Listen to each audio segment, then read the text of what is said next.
la mejor sintonía para los oídos cansados de tanto ruido. Ujú. Continúen componiendo música erudita, maestros y compositores.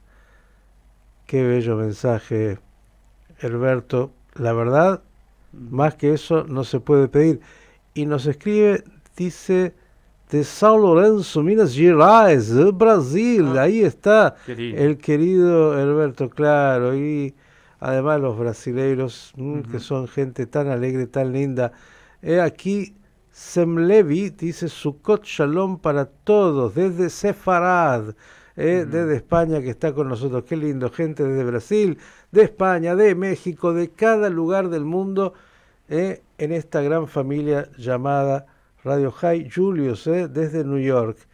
Ujú. La verdad, gracias a todos.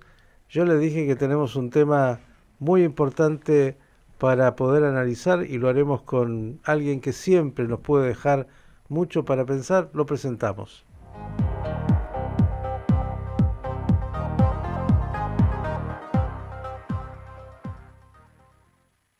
En Pensando las Noticias, los referentes de la realidad, junto a nosotros. Y se radicó en Francia hace 30 años. Es periodista, un hombre realmente muy agudo en su análisis y, entre otras cosas, ya en su momento escribió una obra que yo les diría cada vez tiene más vigencia, La traición progresista, cuando algunos hablan del colapso de Occidente. Y cuando vemos lo que acontece en Europa, entre otras cosas, el flagelo del antisemitismo, la verdad, y uno mira todo ese conjunto, dice, sí, sí, estamos frente al colapso de Occidente y en esa tradición progresista. Quien escribió este texto y mucho más permanentemente es Alejo Shapire. Alejo, ¿cómo estás? Marja Timato, gracias por estar con nosotros. Hola, ¿qué tal? ¿Cómo están ustedes? Gracias por la invitación. Por favor, Alejo, a ver, ayer veíamos una manifestación enorme, de las tantas a esta altura, en Ámsterdam, hemos visto en Londres, en todos lados, de estas manifestaciones entre comillas pro-palestinas y que mucho más que pro-palestinas son a esta altura pro-Hamás. ¿Qué nos dirías? ¿Cuál es tu lectura sobre lo que está pasando en nuestra querida Europa? A ver, primero me gustaría agregar algo para contrastar, que también ayer en París hubo una marcha de unos 10.000 asistentes por los secuestrados por Hamas, donde habían muchísimas banderas israelíes, francesas, y eso también ocurre. Ujú. Es innegable que las manifestaciones con las banderas palestinas en toda Europa son muy numerosas y forman parte de un movimiento que hasta hace no muchos años era más bien marginal y ahora ha ganado muchísimo espacio, pero yo diría que no tiene nada que ver con los palestinos. Pienso que es un sentimiento profundamente antioccidental, Ujú. y que esto es un pretexto. Si uno ve quiénes son los principales referentes de estos movimientos, son gente que detesta profundamente sus propios países y la sociedad occidental. Por ejemplo, si tomamos a Greta Thunberg, por ejemplo, ¿qué tienen en común todas las luchas que ella ha encarnado? Ya sea el movimiento ecologista radical, anticapitalista, el Black Lives Matter y ahora la llamada causa palestina. En realidad lo único que tienen en común es detestar la sociedad de donde viene y donde viven. Por eso notarás que a diferencia de la manifestación ayer en París, por ejemplo, donde se mezclaban banderas israelíes y francesas, en las manifestaciones pro-palestinas nunca hay banderas locales. No vas a ver en una manifestación pro-palestina una bandera española en Madrid o Barcelona, no vas a ver una británica en las calles de Londres. Entonces, este antisemitismo yo diría que es más bien un síntoma que algo ligado a la situación en Oriente Medio. Qué interesante lo que dices. Un auto-odio al fastidio de, bueno, un mundo difícil, y a eso se le suma cuánto de esta invasión de la cual hablaba en su momento Oriana Fallaci de la Euralia, cuánto de este nivel de inmigración tan masivo, sobre todo islámico, afecta a esto. Yo diría más bien que hay una confluencia entre un islam político que ha tenido mucho vigor en los últimos años por una radicalización y por otro lado con una izquierda que ha encontrado en la causa palestina una herramienta electoralista y ha visto en estos nuevos habitantes de Europa una suerte de proletariado de sustitución, es decir, antes donde para la izquierda el sujeto era el obrero o el campesino, ahora es el musulmán, idealmente el palestino, y es un cálculo electoralista muy ingenuo, porque en definitiva la izquierda es el caballo de Troya de un proyecto mucho más ambicioso que es el del islamismo. Algunos dicen que nada de lo que ocurre es producto de la casualidad y que incluso algunos dicen esto comenzó a de alguna manera proyectarse, articularse en Durban en el año 2001 y luego, bueno, ha habido mucho, entre otras cosas, dinero, incentivo, trabajo en lo que es la opinión pública, los medios de comunicación y en las masas. ¿Lo ves así? Sin duda, lo de Durban marcó un hito en el sentido de que el nuevo antisemitismo trabaja en nombre del antirracismo. Y esa está la novedad. Es decir, ya toda la pedagogía que se hizo desde el Holocausto fue hecha con una hipótesis de un retorno del nazismo, del antisemitismo por extrema derecha y terminó llegando por extrema izquierda, para lo cual las sociedades no estaban preparadas, no tenían anticuerpos. Y eso es el gran problema de esta ola de antisemitismo, que es en nombre de los derechos humanos. Y eso es lo terrible y lo que permite que avance de manera tan desinhibida.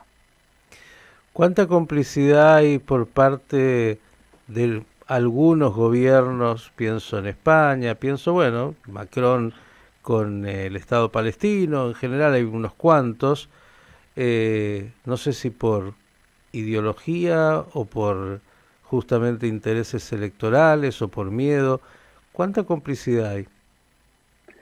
Yo diría que quizás el caso de España con respecto a Francia o Reino Unido es que la cuestión demográfica es distinta.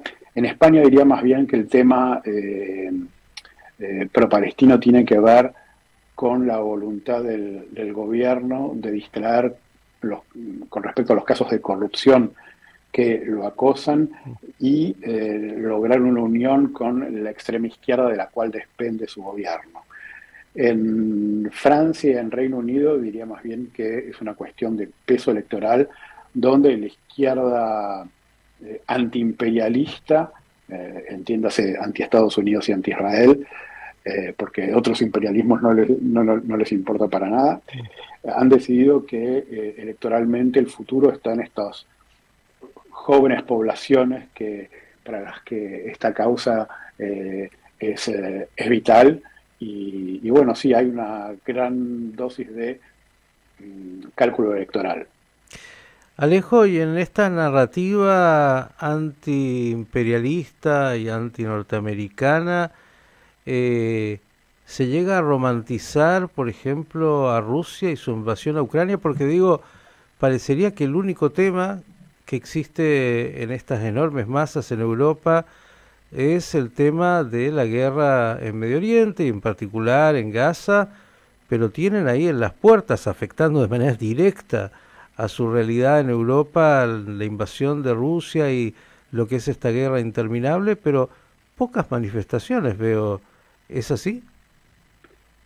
Sí, no solo Rusia, es decir, donde están ocurriendo verdaderos genocidios en África, lo que pasa en Congo, en Nigeria, con la persecución de los cristianos, nada de esto importa.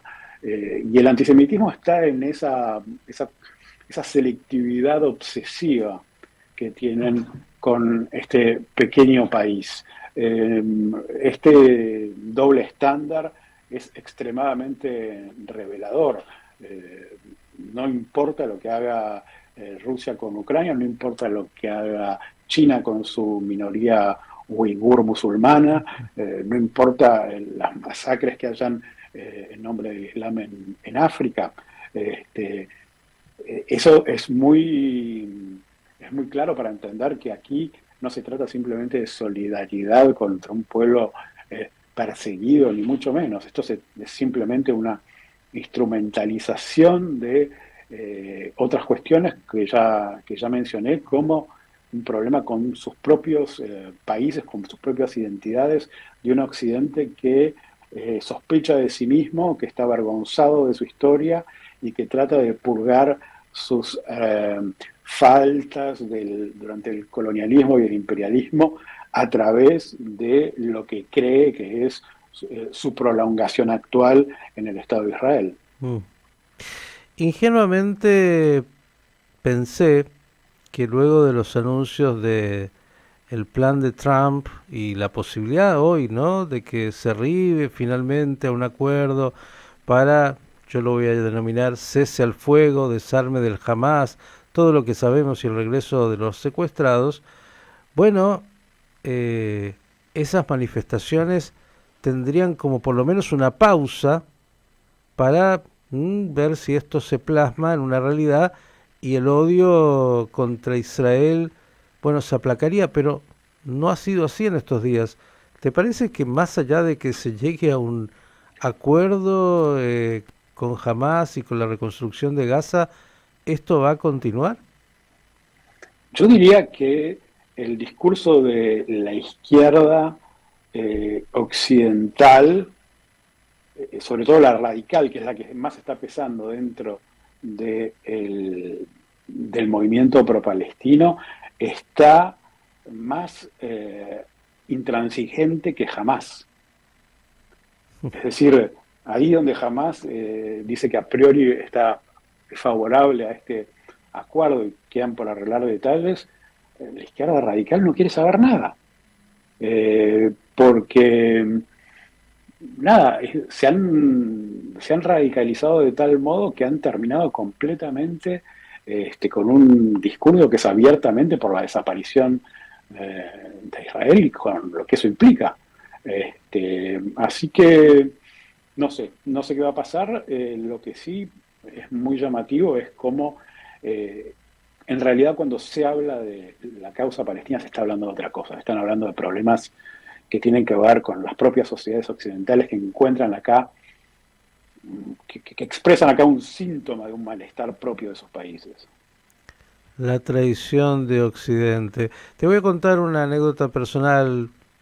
Hace algunos días una prima segunda me manda por WhatsApp un mensajito diciéndome: en Argentina hay pocos musulmanes, vimos que los judíos están bien, si esto se pone peor, una mujer que vive en Francia. Estamos pensando con mis amigos buscar alguna otra realidad porque esto no se puede más. ¿Es un poco lo que se está viviendo por parte de los judíos en Europa? Sí, es cierto que dentro de esta nueva ola de antisemitismo, comparativamente y pese a casos recientes en Argentina, las cosas están mejor en Argentina. Realmente están muy complicadas en Europa y no han dejado de empeorar, ¿no? Todo el tiempo están pasando ataques, la gente ha cambiado sus costumbres para no exponerse, hay mucha gente que se está pensando realmente la posibilidad de irse a otro país. Ahora, hay muchos países donde también se está viviendo esto, es decir, Estados Unidos y Canadá también están registrando cosas como las que están viviendo Francia, Reino Unido, Bélgica, Países Bajos y España. O sea que tampoco es como que hay tantos lugares para rehacer la vida. Aparte no es tan fácil, ¿no? Ujú. Se puede agregar a Italia en estos días, que se ve también una situación realmente Sí. tan difícil. Difícil hacer pronósticos. Algún intelectual me decía, la salida de esto desgraciadamente va a ser con guerras civiles dentro de los países en Europa, ya más allá del tema de los judíos y el Medio Oriente, esta confrontación entre aquellos que están en la izquierda radical y muchos musulmanes que se agregan con otros grupos. ¿Lo ves así? En cualquier caso, no me parece impensable un escenario de libanización, es decir, de fragmentación de una sociedad donde se rigen por, de maneras tribales, con conflictos latentes y cada tanto con explosiones de violencia, pero claramente hay un conflicto abierto cada vez más entre sectores de la sociedad que tienen valores distintos y significa para unos someterse o desaparecer.